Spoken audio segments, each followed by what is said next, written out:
Selamat siang semuanya. Pada kesempatan kali ini saya akan menjelaskan mengenai algoritma K-nearest neighbor pada bahasa pemrograman Python dengan berdasarkan mata kuliah Machine Learning atau pembelajaran mesin. Baik.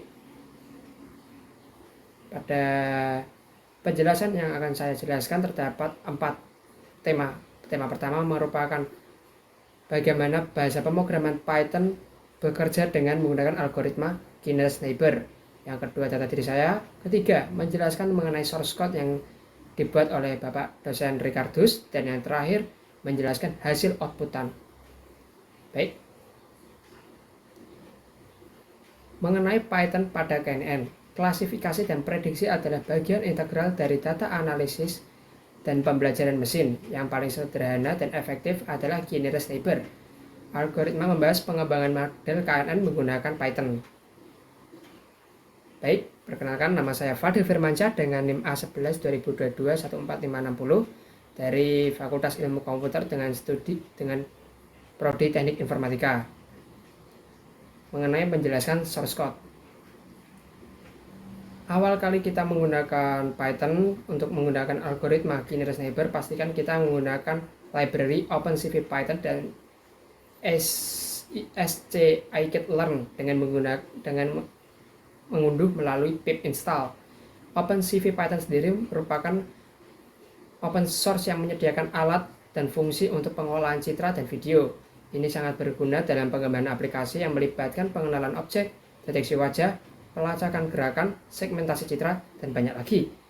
scikit-learn, pustaka Python untuk pembelajaran mesin, menyediakan algoritma dan alat untuk pemodelan prediktif dan analisis data. Nah, pada program pertama ini kita melakukan mengimpor modul-modul yang diperlukan untuk memproses citra menggunakan OpenCV dan melakukan pembelajaran mesin menggunakan scikit-learn. Dengan menggunakan OpenCV, Anda dapat membaca, memanipulasi, dan memproses citra.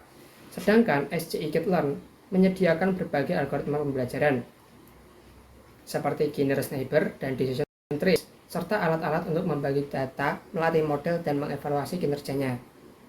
Di sini merupakan kode untuk melakukan impor-impor dari segala macam library menggunakan bahasa pemrograman Python.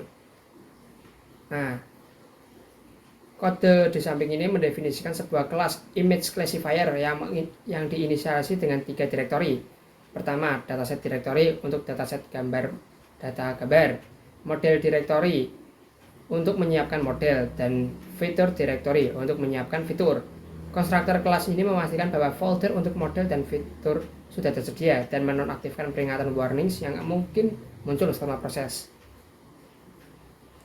Nah, terdapat 2 fungsi, ada extract histogram dan juga equalize color image. Fungsi extract histogram mengambil citra sebagai input dan menghitung histogram 3 dimensi dari citra tersebut menggunakan 8 bind untuk masing-masing saluran warna seperti RGB, red, green, blue. Histogram dinormalisasi sehingga nilainya berada dalam rentang 0 sampai 1 dan kemudian diratakan menjadi array 1 dimensi sebelum dikembalikan. Sedangkan fungsi equalize color image mengambil citra warna sebagai input, menyeimbangkan histogram masing-masing saluran warna menggunakan satuan RGB, menggunakan CV to equalize his, dan mengembalikan citra yang telah diseimbangkan histogramnya. Nah, pada function proses image mengambil citra dan nama file sebagai input. Pertama, fungsi memanggil equalize color image untuk menyeimbangkan histogram citra yang diberikan. Kemudian, citra yang telah diolah dikembalikan sebagai output. Dengan demikian, fungsi ini bertanggung jawab untuk mengolah citra dengan menyeimbangkan histogramnya. Nah, terdapat satu function berupa load data, memuat data dari direktori dataset dengan mengiterasi melalui setiap folder dan file di dalamnya. Jika file yang ditemukan merupakan file gambar dengan ekstensi .jpg, fungsi membaca citra tersebut memproses dengan menyeimbangkan histogramnya dan mengekstrak fitur-fitur histogram. Fitur-fitur dan label-label dari setiap citra ditambahkan ke dalam array yang kemudian akan digunakan dalam proses pembelajaran mesin. Terdapat 3 function. Yang pertama, train decision tree, train KNN, dan train classifier. Yang pertama, train decision tree untuk melatih decision tree.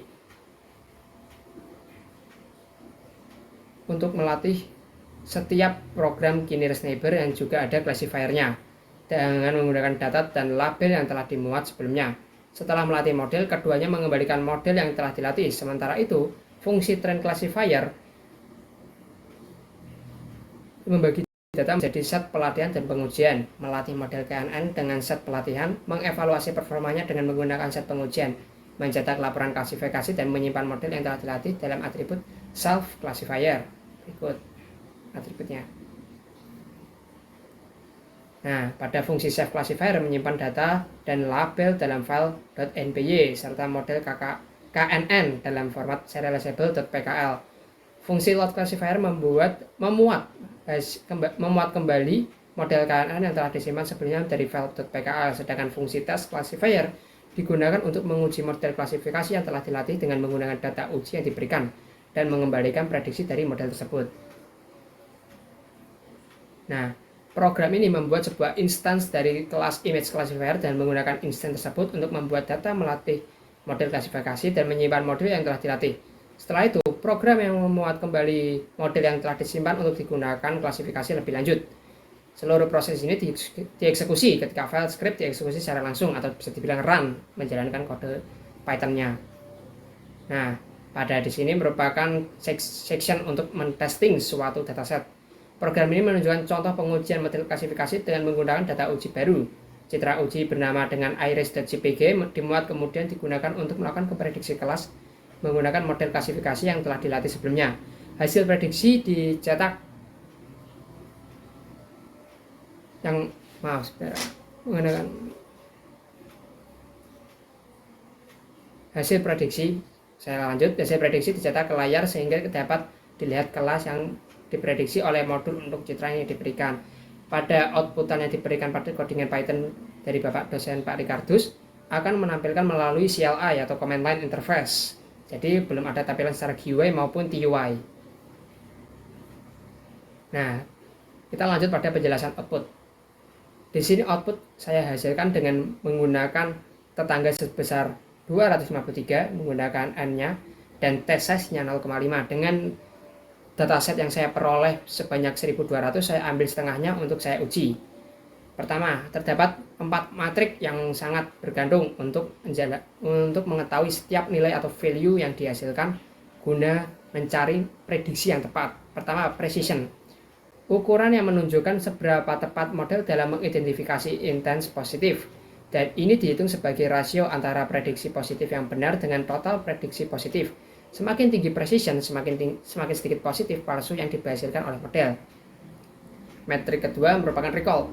Evaluasi yang mengukur seberapa baik model dalam mengidentifikasi kasus positif. Dihitung sebagai rasio antara jumlah prediksi positif yang benar dengan total kasus positif yang sebenarnya. Semakin tinggi nilai recall, semakin sedikit kasus positif yang terlewatkan oleh model. F1 score, evaluasi yang menggabungkan precision dan recall menjadi satu nilai, memberikan gambaran menyeluruh tentang kinerja model. Ini dihitung sebagai rata-rata harmonik dari precision dan recall, memberikan bobot yang seimbang pada keduanya. F1 score mencapai nilai maksimal 1 dan jika kedua precision recall tinggi, dan nilai minimum merupakan 0 jika salah satu rendah. Terakhir, metric support, kemunculan setiap kelas dalam data uji dalam konteks evaluasi klarifikasi. Support mengacu pada sejumlah instance atau sampel yang mewakili setiap kelas. Jumlah support untuk setiap kelas memberikan informasi tentang seberapa baik kelas tersebut diwakili dalam data uji. Support penting untuk dipertimbangkan ketika menganalisis performa model, terutama jika distribusi kelas tidak seimbang. Baik, saya rasa cukup sampai saat ini. Saya rasa terima kasih atas perhatiannya. Wassalamualaikum warahmatullahi wabarakatuh.